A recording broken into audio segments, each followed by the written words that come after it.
Wednesday that former President Barack Obama's planned $400,000 speech to a Wall Street firm is the driving force behind a coming measure to cap presidential pensions. Chaffetz is poised to reintroduce a bill later this month that would seek to limit the pensions of ex-presidents to $200,000, with an additional $200,000 in expenses, USA Today reported Wednesday.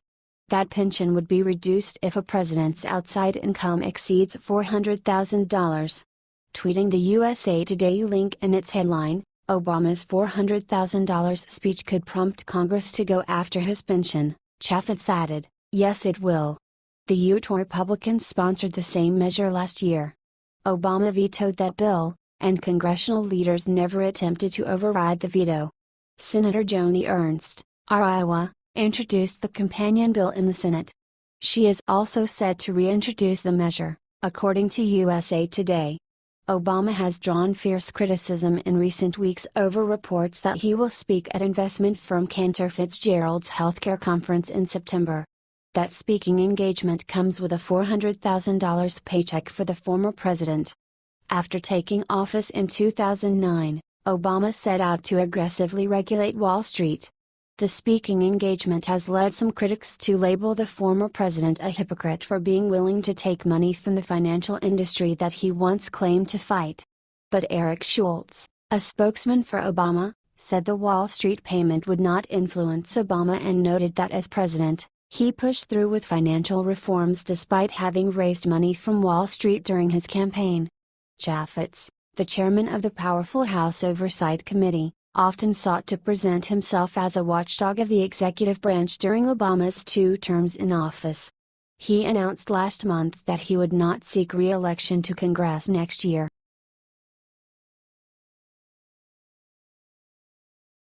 Jerry Brown is furious.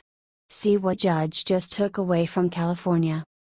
We've gotten so used to liberal judges hindering the executive order of Donald Trump and also conservative legislation, that we're stunned when one standard predictable with our Constitution.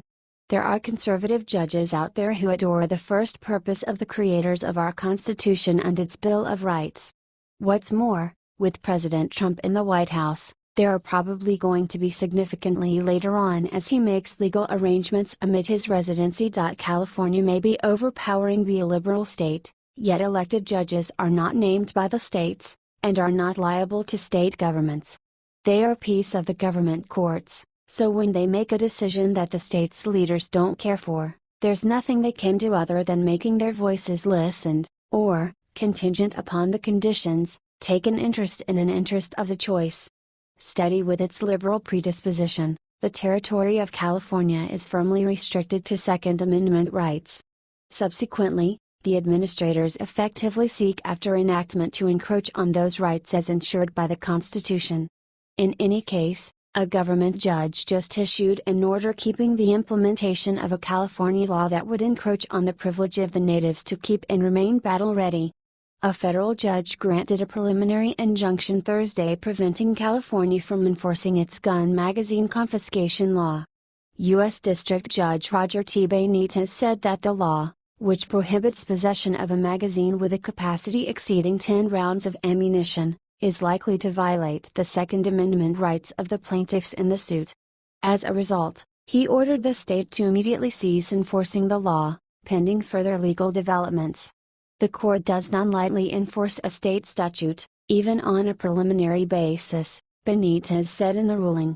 However, just as the court is mindful that a majority of California voters approved Proposition 63 and that the government has a legitimate interest in protecting the public from gun violence, it is equally mindful that the Constitution is a shield against tyranny of a majority.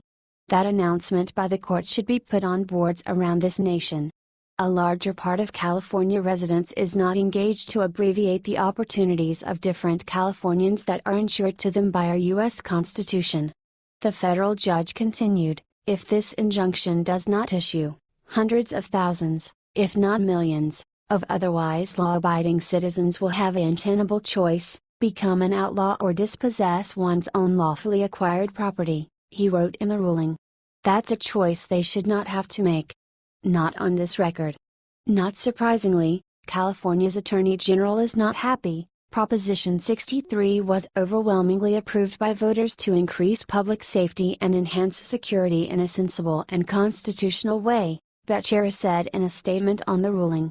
I will defend the will of the California voters because we cannot continue to lose the innocent lives due to gun violence.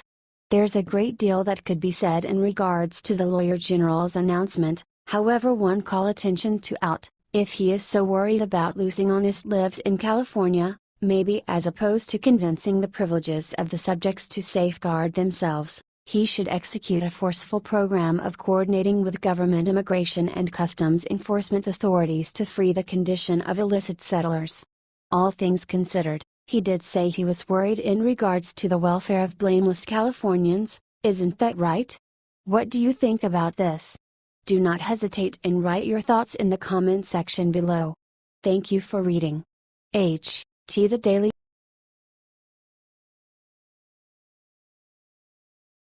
Breaking Putin goes public, issues shocking statement about Trump. The lying mainstream media have become the greatest threat to our country. Trump on television very much differs from the man in reality, explained Russian President Vladimir Putin, after his first face-to-face meeting with President Trump, via Twitter. He is very concrete, he fully perceives his interlocutor, and he analyzes and answers questions or new elements that come in the course of a discussion quickly enough, added the Russian president. President Trump and Putin had a 30-minute meeting scheduled, but the two leaders ended up talking for over 2 hours. The meeting was an incredible success and resulted in an agreement to establish a ceasefire in southwest Syria, allowing both countries to focus on the fight against ISIS. Vladimir Putin says that the meeting yielded positive results. However, the entire encounter was clouded by the false accusations lobbied by Democrats and the mainstream media. President Trump has been accused of colluding with the Russian government in an attempt to rig the 2016 election.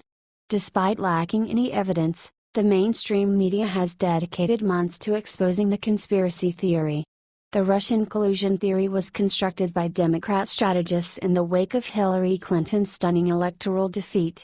The narrative was designed to undermine President Trump's victory while exonerating Clinton's failures as a candidate. Instead of soul-searching and attempting to understand where they went wrong in the election, the Democrats and their cronies in the mainstream media have been on the offensive against President Trump. However, this political theater is starting to have negative impacts on American security. It is imperative that President Trump improves relations with Russia. Russia is a massive nuclear power, and it serves no good to continue feuding with our historic enemy. Russia has fallen far since the end of the Soviet Union, but that doesn't mean we should antagonize Putin to promote the Democrats' talking points. By pushing these inane conspiracy theories, liberals are undermining President Trump's ability to stave off a nuclear war. Democrat House Minority Leader and busybody, Chuck Schumer, decried the meeting as an embarrassment to our country and our ideals, further fanning the flames of nuclear war. The Democrats would rather launch a Cold War 2.0 than admit that they could not win a fair election. This Russian narrative has gone too far and has started threatening the safety of Americans. What do you think about this? Comment below.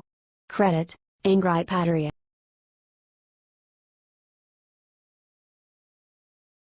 Congress just hammered Obama, look what they taking away, Barack is fuming over this. The measure of Obama's paycheck is disappointing to numerous Americans who don't see how Obama can round up talking expenses while accepting a citizen-supported benefits also. Ordinary Americans don't get Social Security on the off chance that they are working. Shouldn't a similar lead apply to government representatives? Obama unquestionably doesn't think thus, and vetoed a bill a year ago that would have put a cutoff on the measure of cash previous presidents are permitted to procure on the off chance that they need to continue accepting their full benefits. Shockingly for Obama, his veto may now be useless. From Angry Patriot, recently, Obama has been negotiating with Wall Street in return for large sums of money. As a response, the Congress will introduce a bill that will curb presidents' pension if they take over $400,000 of outside money.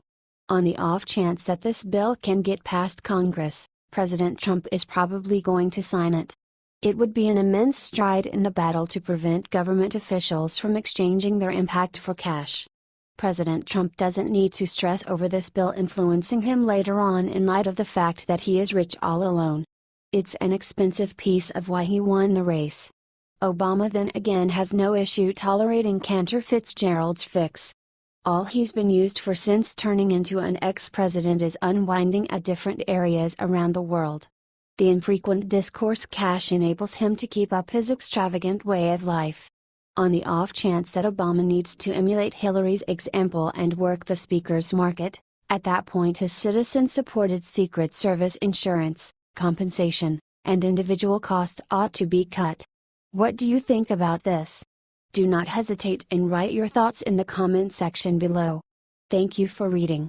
T. Angry Patriot Move.